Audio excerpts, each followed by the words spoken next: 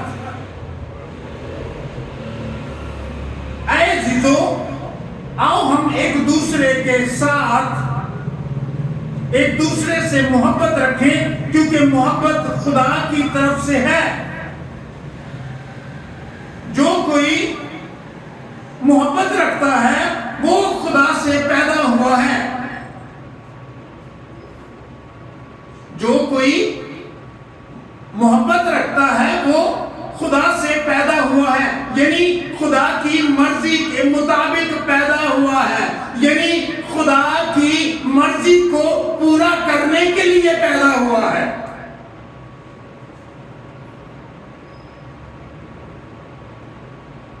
پھر کہا 8ویں آیت میں 4 باب کی، جو محبت نہیں رکھتا وہ خدا کو نہیں جانتا، کیونکہ خدا محبت ہے۔ جو محبت نہیں رکھتا وہ خدا کو نہیں جانتا، کیونکہ خدا محبت ہے۔ جو محبت خدا کو ہم سے ہے وہ اس سے ظاہر ہے، خدا نے اپنے اکلوتے بیٹے کو دنیا میں بھیجا تاکہ ہم اس کے سبب سے زندہ رہیں۔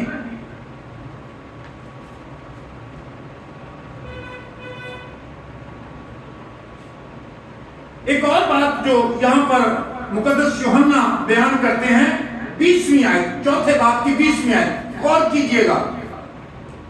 اگر کوئی کہے میں خدا سے محبت رکھتا ہوں اور وہ اپنے بھائی سے عداوت رکھے، سنیے گا، اگر آج آپ بلیسنگ برکت لینا چاہتے ہیں، اگر چاہتے ہیں خدا کی بات آپ کی زندگی میں داخل ہو، آپ برکت پائیں، آپ کا گھرانہ برکت پائے، آپ کا خاندان برکت پائے، تو پھر یہ بات غور سے سن لیجئے۔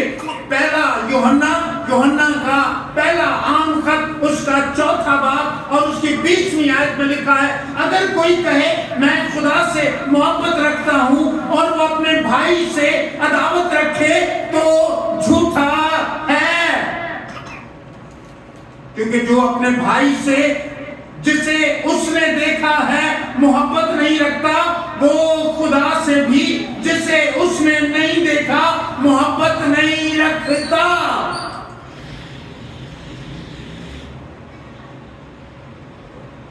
اتنا واضح طور پر مقدس یوحنا جو محبت کا رسول ہے اس نے بیان کیا ہے۔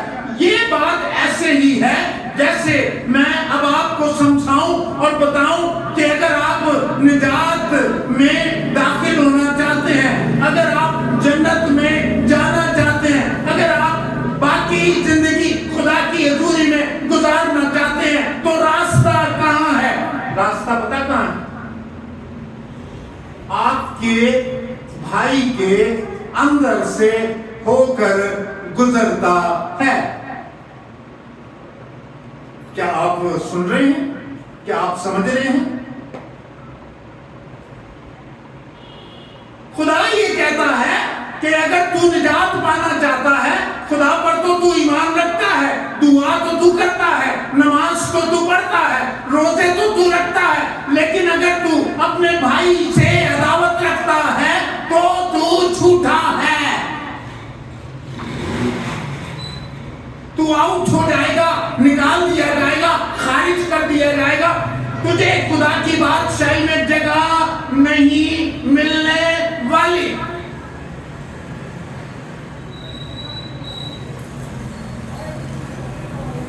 کیونکہ مقدس یوحنا کہتے ہیں بھائی کو تو نے دیکھا ہے اور اس سے محبت نہیں رکھتا تو، اور خدا کو تو نے نہیں دیکھا اور کہتا ہے میں خدا سے محبت رکھتا ہوں، تو جھوٹا ہے۔ میں یہ فتویٰ نہیں دے رہا، خدا کے کلام میں یہ لکھا ہوا ہے۔ اپنی بائبل مقدس کھول کر آپ دیکھ سکتے ہیں، مقدس یوحنا رسول کا پہلا عام خط، اس کا 4 باب اور اس کی 20ویں آیت کو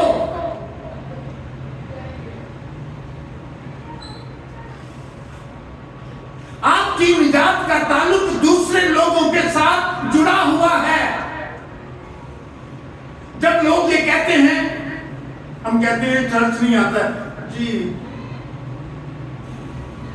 میں گھر ہی دعا کر لینا ہے نا, کہتے ہیں میں گھر ہی دعا کر لینا. اچھا جی یہ طریقہ کار تو نے کہاں سے لیا؟ کیا میں پوچھ سکتا ہوں ایسا طریقہ تجھے کہاں سے ملا؟ ہاں لکھا ہوا ہے کہ تو کوٹھی میں جا, ہے نا, لکھا ہوا ہے نا. یہ دعا کی ایک قسم ہے.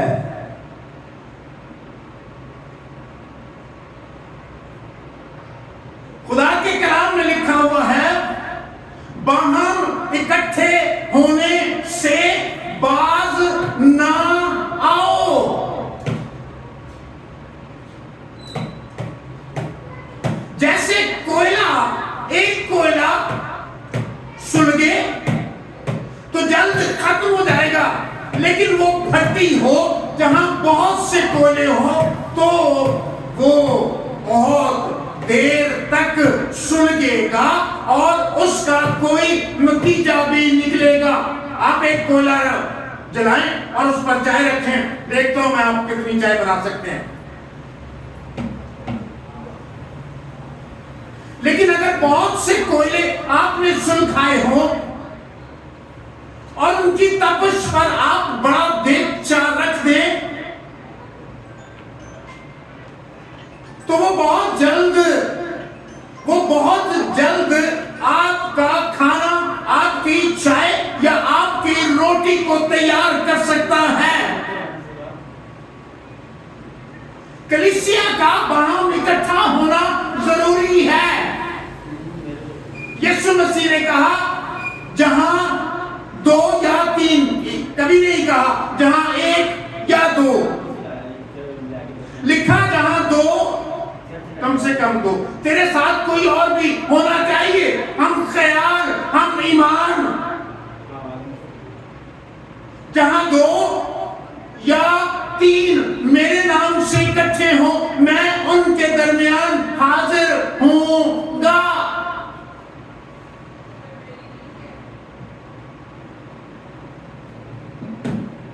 پتہ نہیں کن لوگوں سے آپ نے سیکھ لیا اکیلا ہی دعا کرتا ہوں میں نہیں جاتا.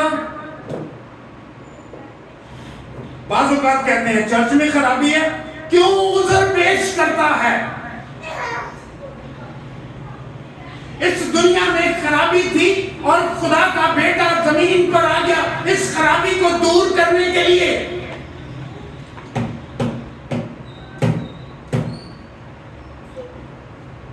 اور مختلف ایپ نکالتے ہیں آپ چرچز میں.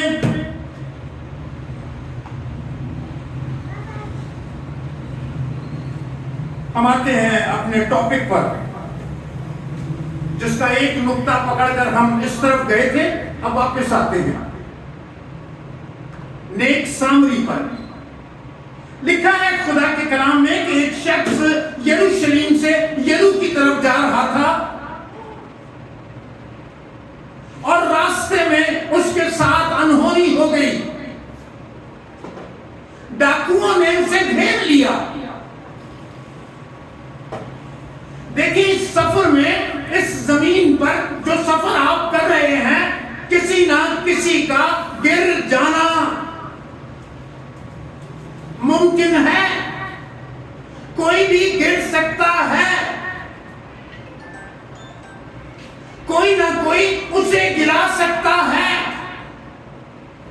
اور پھر اس تمثیل میں بتایا گیا ہے لٹیرے اور ڈاکو اور دوسروں کو گرانے والے بے شمار لوگ یہاں پر ہیں جو راہ پر چلتے ہوئے لوگوں کو, یعنی وہ ان کا گھر نہیں ہوتا, وہ راستہ ہوتا ہے اور وہ وہاں پر وہ اکیلے ہوتے ہیں اور وہ ان کو پکڑ لیتے ہیں, ان کو مارتے ہیں, ادموا کرتے ہیں, ان کا مال لے لیتے ہیں, ان کا جانور گدھا وغیرہ سواری ان سے چھین لیتے ہیں.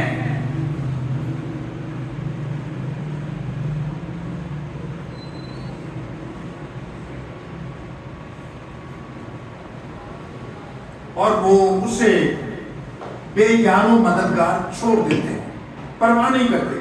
کئی دفعہ جب ہم ان کو دیکھتے ہیں تو ہم کہتے ہیں یار ان کو ظالموں کو ترس نہیں آیا؟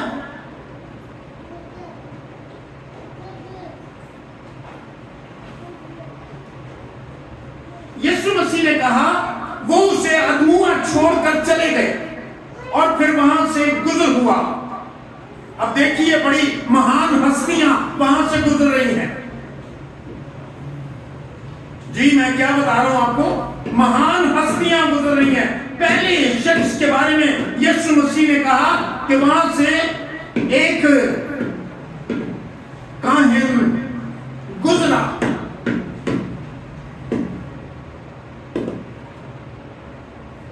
اور وہ کاہن اسی راہ پر جا رہا تھا جس راہ سے وہ ادموا شخص جس کو ڈاکوؤں نے مارا تھا، جس راستے پر اسے مار کر ادموا چھوڑا تھا، اسی راستے پر ایک کاہن جا رہا تھا۔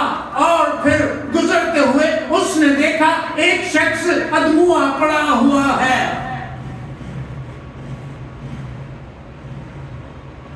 یہ بہت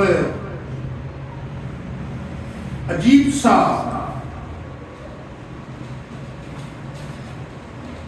رویہ ہے اس کاہن کا۔ اس نے دیکھا ہے مرے ہوئے ادموئی شخص کو، لیکن وہ اس کے قریب نہیں گیا۔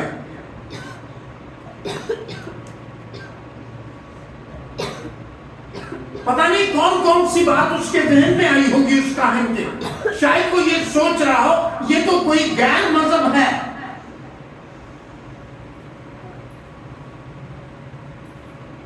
اور وہ جو کاہن ہے جن کا ذکر ہے وہ یہودیوں کے کاہنوں کی بات ہو رہی ہے۔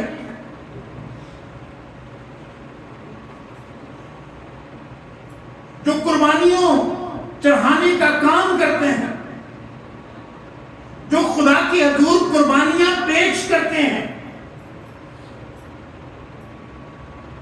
اس کاہن نے جب اسے دیکھا تو اس کا دل سخت ہو گیا، اور اس کی بڑی وجہ میرے خیال سے، آپ کا خیال بھی کچھ ہو سکتا ہے، آپ اپنا خیال رکھ سکتے ہیں۔ اس نے کہا یہ تو غیر قوم ہے،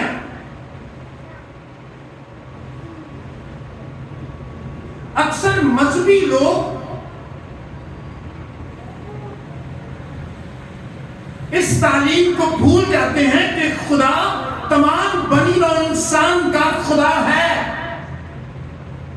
ہم سمجھتے ہیں وہ صرف ہمارا ہی خدا ہے، ہم جس مذہب سے تعلق رکھتے ہیں وہ صرف ہمارا ہی ہے، لیکن ایسا ہرگز نہیں۔ خدا نے ساری زمین کو خلق کیا، تمام انسانوں کا خلق کرنے والا خدا ہی ہے۔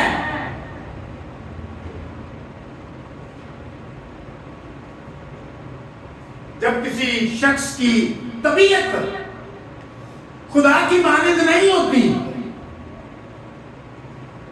جو مذہبی تو ہوتا ہے اور روحانی نہیں ہوتا، اسے کسی بھی شخص کی پرواہ نہیں ہوتی، اور اگر پرواہ ہو تو وہ مذہبی اپنے ہم مذہب والوں سے ہی محبت کرنا پسند کرتا ہے۔ لیکن مسیح بتانا چاہتے ہیں خدا کے نزدیک یہ بھلی بات نہیں ہے۔ ہماری محبت سب کے لیے ہے۔ جو حوالہ ہم کہتے ہیں، جو انجیل کی کلیدی آیت ہے، ہم کہتے ہیں یوحنا 3 باب اور 16 آیت ہے، اور وہ آیت کیا ہے؟ خدا نے دنیا سے ایسی محبت رکھی کہ اس نے اپنا اکلوتا بیٹا بخش دیا تاکہ جو کوئی اس پر ایمان لائے ہلاک نہ ہو بلکہ ہمیشہ کی زندگی پائے۔ خدا نے کیا کیا؟ کس سے محبت کی؟ جی بتائیے۔ کون سے مذہب کے لوگ ہیں جن سے خدا نے محبت کی؟ کیا لکھا ہے اس آیت میں؟ خدا نے دنیا سے محبت کی. کیوں کنفیوز ہو جاتے ہیں؟ جس کو اس نے خلق کیا ہے، جس کا وہ خالق ہے، وہ یہ ساری مخلوق اس کی ہے.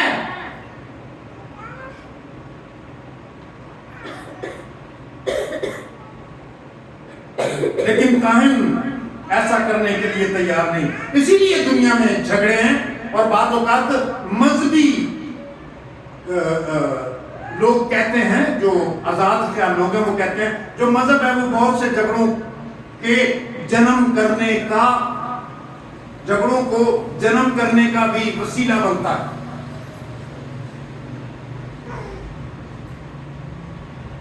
اور یہ کسی حد تک ٹھیک ہو سکتا ہے. دوسری بات، ایک اور شخص وہاں سے گزرا، اس کے بارے میں لکھا ہے کہ وہ کیا تھا، اس کا کیا نام ہے جو یسوع مسیح نے بتایا. وہ کون تھا؟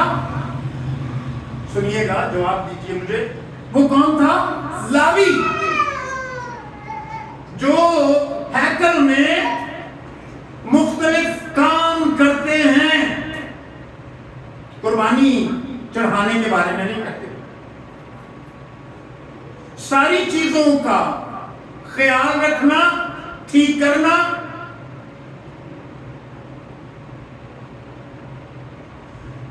اب علماء یہ کہتے ہیں کہ وہ لاوی جب وہاں سے گزرا تو اس نے کہا میں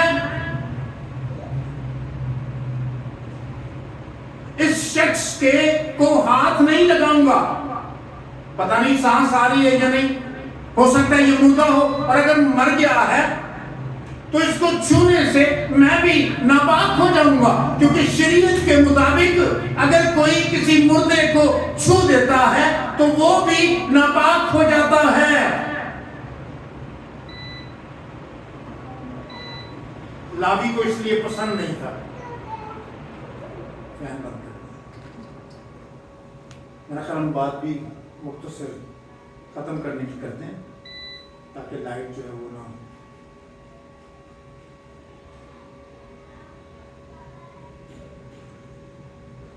خدا ان کے کلام میں لکھا ہے لاوی بھی اسے چھوڑ دیتا ہے اور چلا جاتا ہے. اب ایک اور شخص وہاں سے گزرا جو سامری ہے.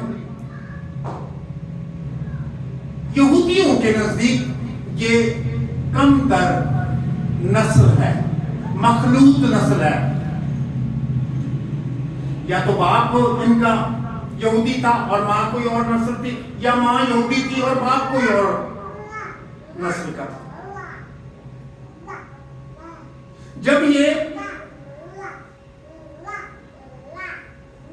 گئے ہیں، ان کو بادشاہ جب مختلف حکومتوں کی وجہ سے ان کو پکڑا اور غلام بنا کر لے گئے، تو پھر وہاں پر جا کر ان کی شادیاں اور لوگوں کے ساتھ بھی ہوئیں، اور لوگوں نے بھی ان کی لڑکیوں کو، اور انہوں نے اور قوم کی لڑکیوں کے ساتھ شادی کی. وہ جو نسل ہے اسے کہتے ہیں وہ سامری ہے، مخلوط نسل.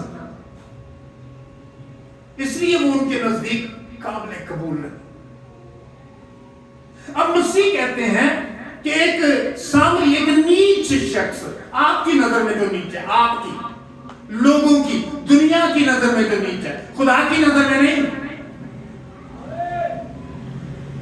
مذہبی لوگوں کی نظر میں جو نیچ ہے. یسوع مسیح کہہ رہے ہیں کہ اس نے کیا کیا؟ اس نے اس کو اٹھایا، اس کے زخموں پر تیل لگایا، اسے کچھ کھلایا پلایا، سرائے میں لے گیا، جہاں پر اس نے بٹیارے سے کہا کہ تو ایسا کرنا، اس کو کھانا پانی اور تیل اس کے زخموں پر لگانا، اگر اور ضرورت پڑی تو میں اور بھی ادا کروں گا.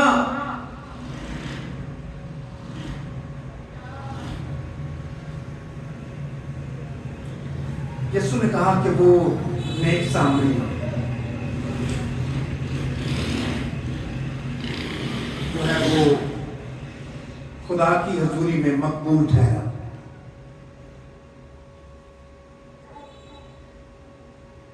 اس شرع کے عالم نے اب بھی بات نہ چھوڑی۔ وہ شرع کا عالم یسوع مسیح کی بات پوری ہونے کے بعد پھر کہتا ہے میرا پڑوسی کون ہے؟ ابھی اس کی سمجھ میں نہیں آیا۔ میں نے بھی اپنی زندگی میں بے شمار ایسے لوگوں کو دیکھا ہے جو بار بار سوال کرنا تو ان کے لیے ضروری جو سب سے کام ہے وہ سوال کرنا ہے۔ اچھا، سوال کرنا تو بری بات نہیں ہوتی، لیکن ایک ہی سوال 6 مہینے بعد، ایک ہی سوال سال بعد، ایک ہی سوال ہر آنے والے ملنے والے پاسبان سے، اور ہر ایک کو کہہ بھی دینا کہ سمجھ آ گئی ہے بات کی۔ اس نے پھر سوال کر دیا، اس نے کہا میرا پڑوسی کون ہے؟ اب یہی سوال میں چاہتا ہوں آج آپ بھی لے کر جائیں، آپ کا پڑوسی کون ہے؟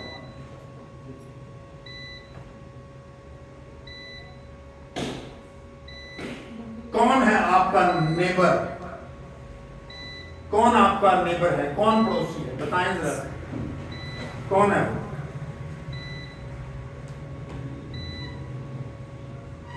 اس کے جو صحیح معنی ہیں اس لفظ کے، جو بالکل اجنبی ہے،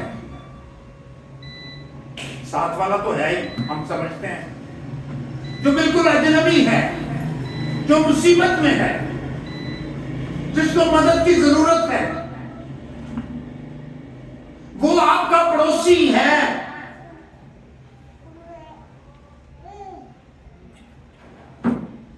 آپ کو کنفیوز نہیں ہونا چاہیے۔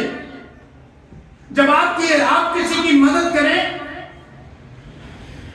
تو یاد رکھیے کہ آپ یہ نہ پوچھیں، آپ یہ نہ